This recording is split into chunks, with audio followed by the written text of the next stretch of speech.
تو اسلام میں رشتوں کو جوڑنے کا حکم بہت تاکید کے ساتھ ہے۔ نبی صلی اللہ علیہ وسلم نے فرمایا کہ جو شخص رشتہ توڑتا ہے، رشتہ داروں کو ناراض کرتا ہے، وہ جنت میں نہیں جائے گا۔ اسلام میں رشتوں کو دوستوں پر ترجیح ہے۔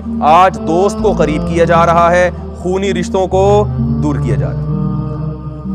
حدیث میں آتا ہے زکوٰۃ کا سب سے پہلا مستحق کون ہے؟ آپ کے غریب رشتہ دار۔ آپ صلی اللہ علیہ وسلم نے فرمایا زکوٰۃ اپنے غریب رشتہ دار کو دو گے 2 اجر ملیں گے، ایک تو غریب کے ساتھ تعاون کا اور ایک رشتہ داری کو جوڑنے کا۔ تو رشتہ داری جوڑی کیسے جاتی ہے؟ حدیث میں آتا ہے بل الارحام ولو بالسلام، اپنے رشتوں کو تر رکھو، گیلا رکھو، خشک نہ ہونے دو۔ کچھ نہیں ہو سکتا سلام کر لیا کرو۔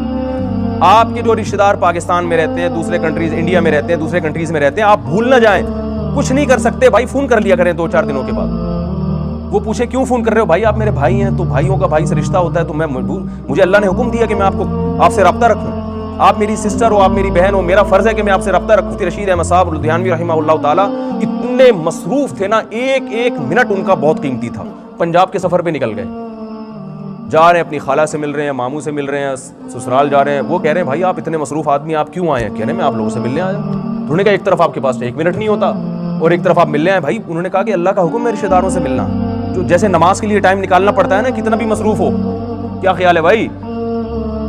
جن کو نماز کے لیے ٹائم نہیں نکلتا، میں کہتا ہوں آپ واش روم کے لیے ٹائم نکلتا ہے کہ نہیں نکلتا؟ کتنے مصروف ہیں تو واش روم کے لیے ٹائم نکلتا ہے کہ نہیں نکلتا؟ تو جو چیز ضروری ہوتی ہے نا، وہ خود بخود اس کے لیے ٹائم نکلتا ہے۔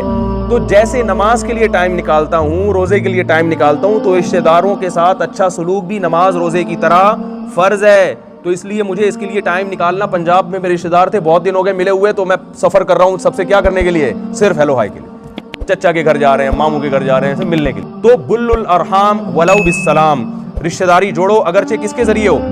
سلام۔ لیکن اصل جو طریقہ رشتہ داری جوڑنے کا ہے وہ ہے جو خاندانی طریقہ جو آپ نے صحابہ کو بتایا، وہ ہے رشتہ داروں پہ پیسہ خرچ کرنا۔ آپ کو اپنے سب سے پہلے تو بیوی بچے ہیں جس پہ آپ کو خرچ کرنا پڑے گا۔ ابدأ بمن تعول، حدیث میں آتا ہے جو تمہارے عیال ہے نا، بیوی اور بچے، سب سے پہلے کس پہ خرچ کرنا ہے؟ بیوی بچوں پہ، وہ تو کرنا ہی کرنا ہے۔ اور پھر جن کی ذمہ داری آپ پر بنتی ہے ان میں سب سے پہلے والدین۔ قل ما انفقتم من خیر فللوالدین، اللہ فرماتے ہیں جو بھی اضافی خرچ کرو گے اس میں سب سے پہلے تمہارے پیرنٹس ہیں، ان کو آپ نے دینا ہے، ان کے مانگے بغیر نہیں آ رہی بات، میرا خیال ہے دینا ہے ان کو۔ وہ پوچھیں بھائی مجھے ضرورت نہیں کیوں دے رہے ہو؟ بھائی میں ضرورت کی وجہ سے تو پڑوسی کو بھی کھلا دیتا ہوں، آپ اس کو اس لیے دے رہا ہوں آپ میرے ابا ہیں۔ ارے بھائی ابا پہ خرچ اگر ضرورت کی وجہ سے کیا جائے تو عام مسکین میں اور ابا میں کوئی فرق ہو گیا؟ بھائی وہ تو کوئی بھی آپ کو کوئی کتا بھی نظر آتا ہے بھوکا تو اس کو بھی کھلاؤ گے نا، تو ابا میں اور ڈاگ میں کوئی فرق تو آپ نے چھوڑا نہیں۔ ابا کو تو اس لیے خرچ کیا جا رہا ہے کہ وہ کیا ہیں؟ ابا۔ ماں پہ اس لیے خرچ کیا جائے گا کہ وہ کیا ہیں؟ ماں ہیں۔ بھائی اور بہنوں پہ اس لیے خرچ کیا جائے گا کہ وہ کیا ہیں؟ بلڈ ریلیشن ہے۔ حضرت ابو طلحہ انصاری نبی صلی اللہ علیہ وسلم کے پاس آئے، عرض کیا یا رسول اللہ نے قرآن میں فرمایا لن تنالوا البر حتى تنفقوا مما تحبون، جب تک محبوب چیز اللہ کی راہ میں صدقہ نہیں کرتے نیکی کو نہیں پا سکتے۔ میرے پاس ایک باغ ہے، بہت پھل دینے والا باغ ہے، میں چاہتا ہوں اس کو اللہ کی راہ میں صدقہ کر دوں۔ آپ نے فرمایا بخن ذاک مال رابح، واہ واہ اتنا قیمتی مال لے آئے ہیں بھائی۔ انہوں نے عرض کیا یا رسول اللہ آپ بتائیں کہاں خرچ کروں؟ فرمایا اپنے چچا کے بیٹوں کو دے دو۔ رشتہ داری جوڑنا سکھائی نبی صلی اللہ علیہ وسلم۔ اتنا بڑا گفٹ کس کو دیا جا رہا ہے؟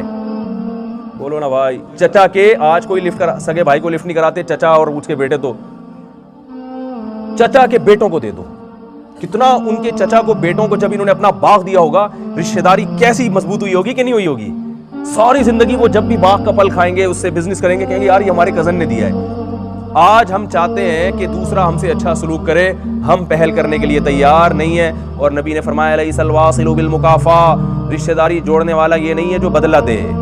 اس نے آپ کو چائے پلائی تو آپ نے بھی پلا دی، اس نے ہیلو ہائی کی تو آپ نے بھی ہیلو، اس نے گفٹ بھیجا تھا تو آپ نے بھی بھیج دیا۔ یہ تو سب کے ساتھ ہی ہوتا ہے بھائی، یہ تو فرینڈس کے ساتھ بھی ہوتا ہے۔ فرمایا رشتہ داری جوڑنے والا یہ ہے کہ رشتہ دار توڑ رہا ہے اس کے باوجود آپ جوڑ رہے ہیں۔